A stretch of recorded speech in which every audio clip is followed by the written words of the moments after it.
नमस्कार मित्रांनो, मागील व्हिडिओमध्ये म्हणजे अष्टकवर्ग फलादेश भाग 1 व अष्टकवर्ग फलादेश भाग 2 मध्ये आपण साधारण अष्टकवर्गाच्या साहाय्याने फलादेश कसा केला जातो हे पाहिले.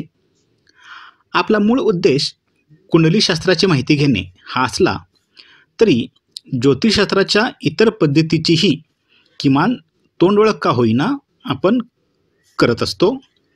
जसे मागे आपण अंकशास्त्र पाहिलं, स्वप्नशास्त्र अशी माहिती घेतली वगैरे.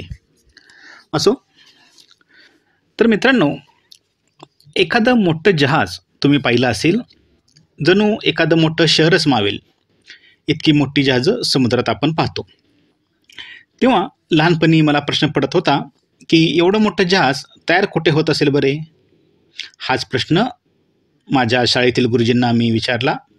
तेव्हा ते म्हणाले, अरे एवढं मोठं जहाज नाही बनत, तर त्याचे छोटे छोटे भाग बनतात व समुद्रात ते सर्व भाग एकत्र जोडून जहाज बनवितात.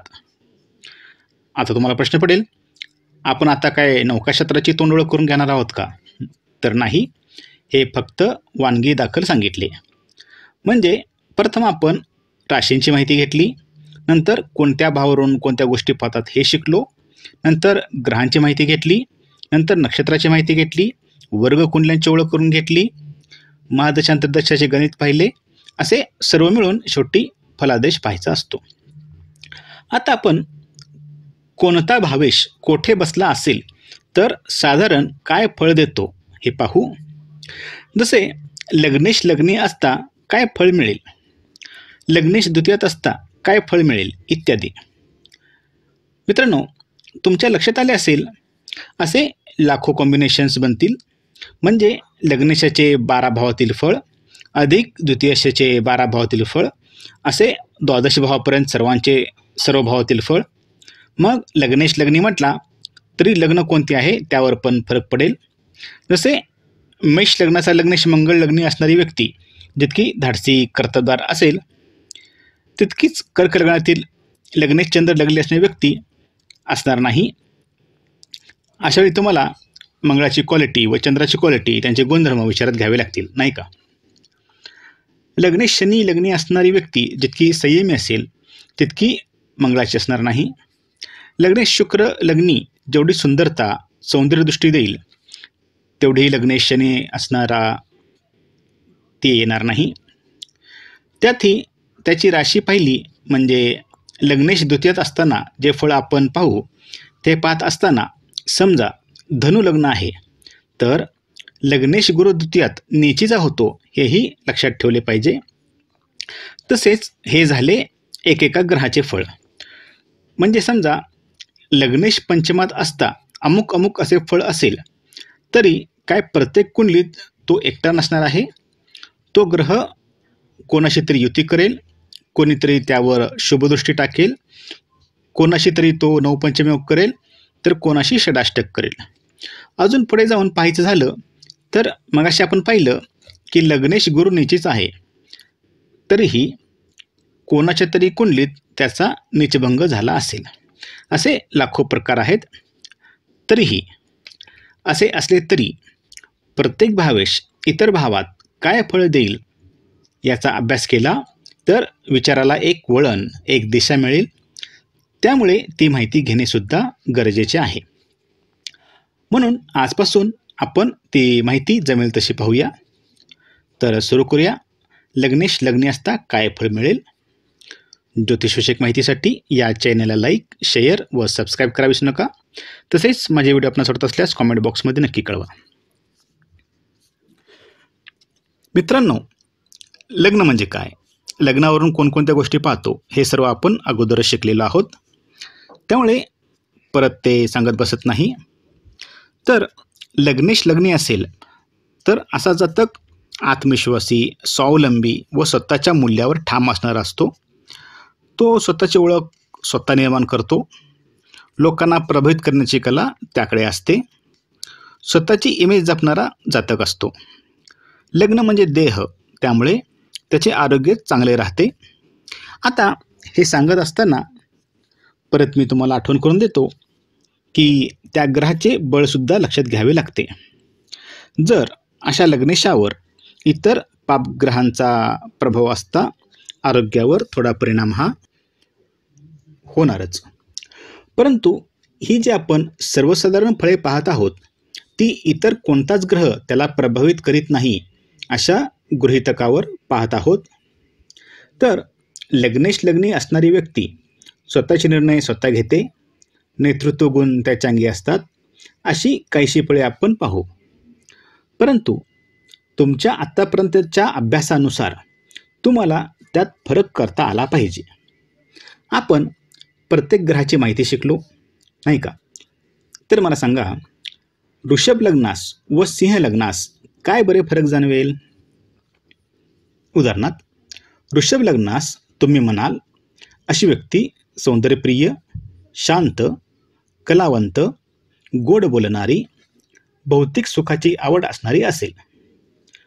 अशी व्यक्ती संस्कृती जपणारी, प्रेमाचा आदर करणारी असेल.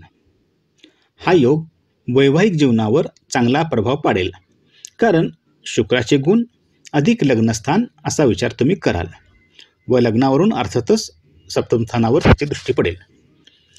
हा शुक्र जातकाला कला, पैसा देईल. तर सिंह लग्नाच्या बाबतीत तुम्ही म्हणाल अशी व्यक्ती अभिमानी, नेतृत्व गुण व आत्मविश्वास असलेली असेल. असं जातक सूर्यासम तेजस्वी, प्रतिष्ठा, पद, मानसन्मान जपणारा, स्पष्ट वक्ता असेल नाही का? जसा शुक्र विवाहावर प्रभाव टाकेल तसा हा रवी उच्चपद, प्रतिष्ठा, सत्ता मिळवून देईल. लग्नेश शुक्र जसा जातकाला सौम्य बनवेल तसा लग्नेश लग्नी हाच योग पण सिंह लग्नाच्या जातकाला तो थोडासा हुकमी व उग्र बनवेल. वृषभ लग्न असलेला जातक समंजस, जरी भांडण झाले तरी समेट करून मधला मार्ग निघतो का हे पाहिल. तर सिंहेचा हट्टी, स्पष्ट बोलून मोकळा होणारा असेल. सिंहेचा जातक आपल्या जोडीदारासोबत किंवा जोडीदाराच्या संबंधात थोडी जबरदस्ती करेल, त्याचा इगो आडवा येईल. तर वृषभ लग्नवाला जोडीदाराबाबत भावनिक असेल. आता हे तर वेगवेगळे ग्रह झाले, परंतु मेषेचा मंगळ लग्नी व वृश्चिकेचा मंगळ लग्नी दोन्हीकडे लग्नेश मंगळच आहे. परंतु मेष ही चरतत्वाची अग्नी राशी तर वृश्चिक ही स्थिर तत्वाची जलराशी. त्यातील मंगळाचे परिणाम वेगळे असणारच नाही का? मंगळ हा युद्धाचा, शक्तीचा आक्रमक ग्रह आहे. मेष राशीतील व्यक्ती रागाला की तो बोलून वा कृतीतून दाखवून मोकळे होतील. एक घाव दोन तुकडे. व चर राशी असल्याने आलेला राग काही काळाने निघून जाईल. परंतु वृश्चिक ही स्थिर तत्वाची राशी आहे, त्यामुळे वृश्चिकवाले स्थिर राहतील, योग्य संधीची वाट पाहतील. हे दिसतील शांत पण तितकेच खतरनाक असतील, त्यामुळे सुलाची भावना यांच्यात जन्म घेतील. मेषवाले समोरासमोर भांडतील तर वृश्चिकवाले नियोजन पद्धतीने एखाद्याचा काटा काढतील. आता सांगा, लग्नेश गुरु लग्नी व लग्नेश शनी लग्नी काय फरक पडेल? लग्नेश गुरु जातकाला संतुलित जीवन, आदर्शवाद, उन्नत दृष्टिकोन देईल. त्याला ज्ञानाची आवड देईल, उत्तम सल्लागार बनवेल. धर्मावर श्रद्धा असणारी अहंकारमुक्त जातक असेल. तर शनी हा शिस्त, तटस्थपणा, धैर्य हे गुण अंगी बनवेल. अशी व्यक्ती गंभीर, व्यवहारी, खंबीर, परिश्रमी, कर्मयोगी, सहनशील, कष्टाळू, अंतर्मुख, उशिरा यश मिळवणारे असते, पण मिळालेले यश टिकून ठेवणारे असते. गुरुप्रधान व्यक्ती ही दैवप्रधान असेल तर शनिवाली कर्मप्रधान असेल, असे तुम्ही निष्कर्ष काढू शकता. आता मिथुनीचा बुध लग्नी असता तुम्हाला बुधाचे गुण विचारात घ्यावे लागतीलच. तसे कन्येचा बुध असतानाही बुधाचे गुण विचारात घ्यावेच लागतील. पण मिथुन ही वायुतत्वाची तर कन्या ही पृथ्वीतत्वाची राशी आहे. मिथुनेतील बुध फक्त स्वगृही होतो, तर कन्येत त्याला उच्चत्व प्राप्त होते, हेही लक्षात घ्या. त्यामुळे दोघेही बुद्धिमान बोलके असले तरी बुद्धी वापरण्याच्या त्यांच्या प्रकारात थोडा फरक पडतो. मिथुनेचा बुध हा कल्पक, बोलका, गप्पा मारण्याची आवड असणारा, विचार पटकन बदलत वायूसारखे चपळ असतात. सतत आपले मत बदलतात, फार विचार न करता निर्णय घेतात.